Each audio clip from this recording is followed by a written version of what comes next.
Okay. Hello, everybody. This is chapter 9, and same disclaimer here. Some of this material, a lot of this material is taken from outside of chapter 9, so that means you're responsible for the lecture material that I'm going to present here, but you're also responsible to read chapter 9. So this chapter is about advertising and public relations. So let's define them at the start. Advertising is the non-personal communication of information, usually paid for and usually persuasive in nature about products and services. PR, on the other hand, is a strategic communication process that builds mutually beneficial relationships between organizations and their publics, and we'll talk about PR toward the end. But PR material, one of the key differences here, PR material is not purchased in the same way that advertising material is. It's what they call earned media, which is favorable publicity prompted by a PR source, right? It's a little bit misleading to say it's not paid for because you still have to pay somebody to do the PR work, right? But we'll talk more about PR toward the end of this lecture. So let's think about truth. This is very interesting because we've been talking, the last chapter was about journalism, and we've talked about truth at different points. And truth is very different when we think about it in PR terms and in advertising terms. And what I mean is there are different standards for truth in PR and advertising than journalism, right? In PR and advertising, they are in the business of persuading us. So they don't have the exact same standards. For instance, they don't have to be objective. We talked about that goal, that ideal of objectivity with journalists. PR and advertising people have no such goal. They're not trying to be objective. And that's okay because we know that they're biased, right? But it's still important that they are truthful, that they are accurate, that they don't present misleading information. And this is why the codes of ethics and professional codes in PR and advertising all universally they emphasize truthfulness and accuracy. But as we'll see, there are a lot of problems. PR people and advertising people are criticized a lot for going astray, for being less than truthful or less than accurate. One of the issues that people note and take issue with is this idea of selective truth. So both PR people and advertising people will select some aspects of a situation and then they'll ignore others. Like I was working, this is an example, for a company called Carlson Hospitality Worldwide, which they're based in Minneapolis, St. Paul, and they own a bunch of different companies. Like they own TGI Fridays and Radisson Hotels, and I was working doing PR for Radisson Hotels. This is a long time ago. This is like in 1999. But one of the things that they did at the corporate level, I mean, it's not like it was my decision. I was very low on the totem pole. But one of the things that they did is they sponsored a race. And it was very clever, right? They sponsored this race. It was called the Colorado 500. But they sponsored it with this organization, this charitable organization called Save the Children. Excuse me. And what happened was, so they're sponsoring the race. And so people are watching and there's all this, of course, there's all these activities in the lead up to the race. But on the day of the race, it was on a Sunday, all across the racetrack, it says what? It says Save the Children and Radisson Hotels right next to one another. The name Radisson was associated with Save the Children, and that was the objective. from the get-go. I was involved in, attending meetings and stuff. It was this clever idea to just try to increase or improve, I should say, the image of the brand. It was a PR effort. Let's sponsor a race, and we'll donate. Some of the money will go to the charity. So in a way, it's a good cause, right? People are watching the race and think, "Oh wow, Radisson, this is great," but there's sort of a hidden agenda in a way. There's a motive that you don't necessarily see, and that's what we mean. That's why I have this as an example of the selective truth. Maybe a more explicit example is when they do these low fat products. They sell these products and they don't tell you how many calories are in them. They'll say it's low in fat, or they'll say fat free, and but it's got a ton of calories, right? Or cereal, they'll tell you how it lowers your cholesterol, and it's got this vitamin and this vitamin in it, but they don't tell you how much sugar is in the cereal. Incredible amounts of sugar in a lot of these cereals. So they tell you some things, but they don't tell you other things. Generally speaking, we say this is acceptable because, not everybody. A lot of people would say this is acceptable because we have this mentality in our society of caveat emptor, buyer beware, right? It's your responsibility to kind of know these things. Now, some people do raise issue. They say this is ethically problematic. You need to be more upfront with us about some of these things, particularly because some of the people in the population are more vulnerable. Younger people, people that are less educated, older people, they might be more vulnerable than a lot of others. In any case, so these are some of the issues. Another big issue for advertising in particular is linguistic ambiguity and also puffery. These are two separate things, two separate concepts. I want you to understand the difference between them. But these are two things that are unique to advertising, and they make advertising a little bit trickier than public relations. Linguistic ambiguity refers to claims that are made that aren't very specific, if you will. They're just like these vague statements. No real tangible claim is made. It's just a broad. It's just a broad kind of statement that doesn't really mean. It's kind of empty in a way. Like, they say you're in good hands with Allstate. Well, what does that really mean? You're not actually telling me anything. You're just saying you're good, but it doesn't actually give me any specific information. So some people take issue with this because they say, this is just empty talk. You're just being ambiguous. I don't have anything tangible on which to base a judgment of your company or your service or your product, right? Another issue, which is similar but a little bit different, is this idea of puffery, which in puffery, what advertisers do is they exaggerate. They use these superlatives, right? They'll say things like, the best deal in town, right? It's like, what movie was it?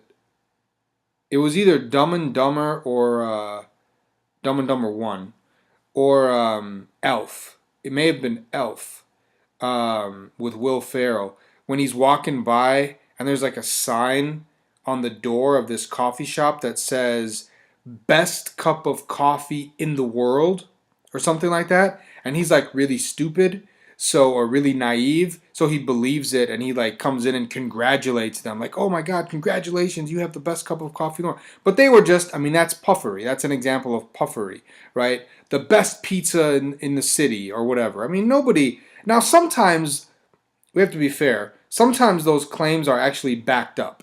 So, like, they may have won a contest or something, or they may have been voted or rated the best in town. But in a lot of cases, it's empty. It's just puffery. It's just a superlative, an exaggeration. It's hyperbole, right? And this is very widespread.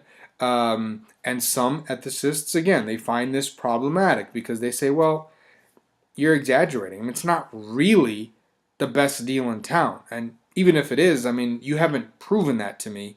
You can't demonstrate it in any tangible way. Sometimes advertisements are straight up deceptive. Um, a good example would be the infomercial. So if you just turn on your TV at like 2 o'clock, 3 o'clock in the morning and start flipping through the channels, you'll see a bunch of infomercials. I'm not going to watch this. I'm not going to click on this link here. But when you get some time, click on this and just watch it. A lot of these infomercials are really misleading. You'll watch them and you'll think that you're about to, whatever it's about. I mean, this is the best product ever. It's going to change my life. I'm going to lose a ton of weight and it's going to be super easy with this product, or I'm going to get rich on this particular, financial marketing scheme or plan that they have for me.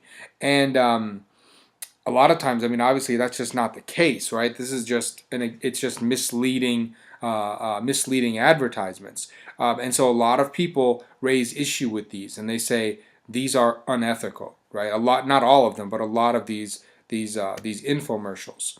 There are some questions that people raise, like, what if advertisements are too loud? You'll be flipping through the channels, and have you ever noticed when you're watching a show, the volume is at a certain level, and then it goes to commercial, and then all of a sudden it gets really loud?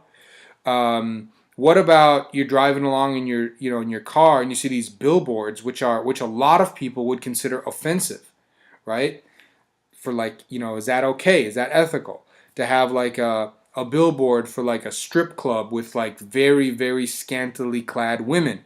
And there are kids driving around or whatever, with their parents and stuff like that. So these are ethical questions that people think about and raise. A lot of ethicists, media ethicists. What if advertisements invade our private space, like on Facebook or elsewhere on the internet? You have the pop-ups, right? Some people take issue with like the ads on YouTube. Those things are, I mean, now those are increasing. It's like every 2, 3, 4 videos, you end up getting one of these advertisements that you have to watch. Now, sometimes you can click out of them or whatever early, but sometimes you can't. Sorry, I'm just turning my TV on because I want to see the clock. That's all I'm doing. I'm not going to be watching TV while I. Oh, great! Acquiring signal. This should take no more than 5 minutes to complete. That's no good. Sorry about that. So that's an ethical question. Are those pop-up ads okay? Are the YouTube ads okay? Are they ethical, right? Are those private spaces to begin with? Maybe they're just not private spaces, so no issue there. It depends on how you conceptualize private and public, where you draw the line. A lot of very big implications. Advertising has been accused of promoting sex appeal. It's been accused of promoting materialism, suggesting that if you buy stuff, you're going to be happier. So advertising has really been the subject of a lot of critique and a lot of criticism. And I think it's important, especially for those of you that are going to go into advertising, and I know some of you probably will. I think it's important for you to be aware of some of these issues, because at some point you're going to have to grapple with them. Persuasion is at the heart of advertising. They're trying to persuade us to think a certain way about their product, right, or their service, right? Ultimately, because they would like us to buy it. They don't just want us to have good thoughts about the product or the service. They want us to buy it at some point. That's kind of the end game. But persuasion is at the heart of it, and it's important to call to mind that persuasion is an ancient pursuit. It's not unique to advertisers. Advertisers are not the first people, they're not the only people to try to persuade. The Greeks used persuasion. Major religious traditions have used and continue to use persuasion, right? So this is, and it's kind of a science. I mean, a lot of folks have this down to a science. You know, how to persuade people to feel a certain way, to think a certain way about a topic. You know, people. If you think about people who are trained in debate, their whole job is to persuade people to feel to essentially to agree with their position. So persuasion is widespread. It's not unique to advertising, but it is central to the advertising process. Advertising is really important. One of the reasons why we single it out and we study it in communications classes is because it's such huge business, billions and billions of dollars. We've talked about how advertising kind of pays the bills for media outlets, right? You know, newspapers, they make their money largely from advertising. Same thing with magazines, TV, networks.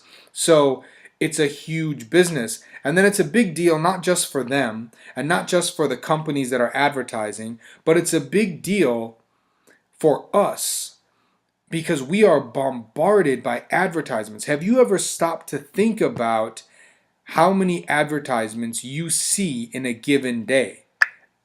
Tomorrow, think about and just try to pay attention to how many ads you see when you look at the newspaper, when you open turn on the internet, turn on your computer, when you're driving to school or work or to your friend's house, and you see all the billboards and the posters and the flyers or whatever, when you turn on the television, when you listen to the radio, there are advertisements everywhere. We are bombarded by them.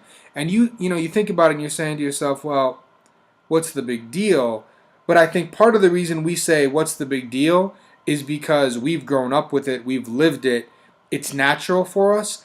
But I honestly think that particularly if you read a little bit about this, and I think if you somehow could resurrect people who were living like 500 years ago, or even less than that, they would be taken aback. They'd be shocked by the level of consumerism, because that's what happens when we're bombarded by advertising. It helps to create this kind of consumerist mentality and consumer culture, right?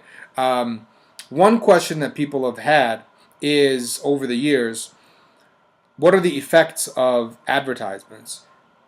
Do they cause people to change their attitudes? Do they ultimately cause people to buy products? Are there other effects, right? And during the limited effects era, so in media scholarship, we kind of have these different eras. Early on, in the early 20th century, a lot of media analysts and scholars thought that media were super, super powerful, like a magic bullet, right? The magic bullet theory, the hypodermic needle theory. Later on, once we get into the middle of the 20th century, the 1940s, 1950s, 1960s, we get into this limited effects era where scholars were doing these studies, as we've talked about, and they weren't finding evidence of very powerful effects. And so a lot of scholars in that limited effects era said advertising probably has a little bit of an effect, but not much of an effect. But I think that what a lot of people point out now is that that may have been a little bit short-sighted. Although there are still, I want to be clear, there are still a lot of limited effects scholars out there. But a lot of scholars would say that that's a little bit overly simplistic because there are so many different kinds of effects and it's so difficult to measure all of them. So, attitudinal effects, not just do they buy the product, because that usually comes at the end of a long process, right? Your attitude might change. Your knowledge about the product or service might change, or the company. Your emotions might change. And then it might not be for another 6 months or a year or 2 years until you're walking around the grocery store and you buy the product. That's difficult to measure in a study, right? So that may be one reason why some scholars have underestimated, arguably, the effects of advertising. one of the key goals that advertisers have is to create branding, which is the process of creating in the consumer's mind a clear identity for a particular product, logo, or trademark, right? Think about catchy ads that you see and that you hear and what they make you think about. They're designed to make you think a certain way, right? I mean, think about McDonald's, the da da da da da, I'm loving it, right? Yeah, I bet you never thought I was gonna sing on video. See, the bad part of this now is I'm so bad. I'm such a bad singer that this is actually on video and this is gonna be on YouTube, and so I'm gonna be forever humiliated. No, I'm not, because I'm just gonna take it down as soon as this class is over. But anyways, but think about McDonald's. Think about Nike, right? With the swoosh symbol, and it says what? Just do it, right? What does that make you feel? Think about their commercials, right? They've had a lot. Nike is could be the topic of many dissertations, PhD dissertations. They've had so many interesting campaigns, right? Think about what are some famous commercials I'm trying to think off the top of my head. Gatorade. I don't know why that came to my mind, but there was an old Gatorade Michael Jordan ad when I was growing up. I was about 16, 17 years old. This is in the early 90s, 92, 93, something like that. And it was the Be Like Mike commercial campaign. And if you haven't seen this, because I know a lot of you are really young, you may have never seen it, you should go to YouTube and search Be Like Mike Gatorade and just watch it. It's a really interesting, kind of inspiring commercial. I was a huge Michael Jordan fan too, so that's probably why I liked it. But I mean, they had this song and images of Michael Jordan, and there are people playing basketball and they're sweating, and it's like you feel like if you go out and buy some Gatorade, that you're going to be able to be really, really good at basketball. Now, that's not necessarily the case for most people, but that's the job of the advertiser. That's the job of branding, right? And it can be really, really powerful. And I think if you stop and think to yourself for a moment, you'll probably come up with a bunch of examples of products that where you see the logo or you hear the jingle, and it makes you feel a certain way. So and it's associated with some kind of an identity with this brand. So we were talking about persuasion, and there are some underlying ideas that I want you to understand with respect to persuasion. So you have symmetry, cognitive dissonance, selective exposure, selective retention, and selective perception. And I want to take these in turn. I'm just looking at the clock because I don't want this to get too long. I want to try to divide it up. So first of all, symmetry. What is symmetry? Symmetry refers to a state of balance between beliefs, actions, and attitudes. We want symmetry. Human beings like symmetry, right? They like that state of balance. If you believe something and then you do something that is completely opposite of your beliefs, you will feel kind of bad about it. You'll feel like this inconsistency. That is what we call cognitive dissonance, which is the next one down, right? You will have the lack of symmetry. That lack of symmetry, when the symmetry is thrown off balance, you feel cognitive dissonance, which is when people see or hear messages that contradict their understanding of things. That's a kind of a general definition of cognitive dissonance, right? So if you do something that's contrary to your beliefs, you might feel cognitive dissonance. If you see, let's say you really like a celebrity. You just love this celebrity. And then all of a sudden you see a report where the celebrity did something bad. That's going to make you feel some cognitive dissonance, right? So it throws you off balance. Now, to combat cognitive dissonance, what people will tend to do is selectively expose themselves to certain messages, the messages that agree with their beliefs. This is why a lot of the research shows a lot of the people that watch Fox News are conservatives. A lot of the people that watch MSNBC are liberals, because what happens is they want to sort of be confirmed, if you will, in their beliefs, so they can sit back and watch the news and go, see, yeah, that's how I think it is. That's my view of the world, right? So we selectively expose ourselves to certain things. So we essentially, what we do is what a lot of people do, and you shouldn't do this. You should try to catch yourself so that you can see. You want to cast a wider net so that you can be exposed to more messages. That would be my advice to you and to myself. But what we tend to do in many cases, at least some of us in a lot of cases, is we will shut certain things out. So we ignore some messages and we focus only on others. The other thing that we tend to do is selectively retain. We'll only remember the things that are consistent with our views and our beliefs. So you watch let's say you really like President Obama and he gives a speech, like an hour-long speech. You listen to the speech, and at the end of it, or the next day, you'll remember the things that were consistent with your beliefs about President Obama. Right? This happens all the time. This is why people will listen to the same speech or they'll watch the same event, and it's like they have two different versions. Like, well, he said this. Yeah, but he said this. Didn't you hear it when he said this? Right? Because of selective retention. And then finally, the last piece to this puzzle is selective perception. Selective perception. And selective perception is when people will actually change the meaning of messages to make them conform with their views and their beliefs. We call this recasting. No, that's not what that meant. What this actually meant was this. And they will almost impose their own understanding on a particular event or on a particular message, right? So again, symmetry, cognitive dissonance, selective exposure, selective retention, selective perception. 5 ideas that underlie persuasion that I think you should understand.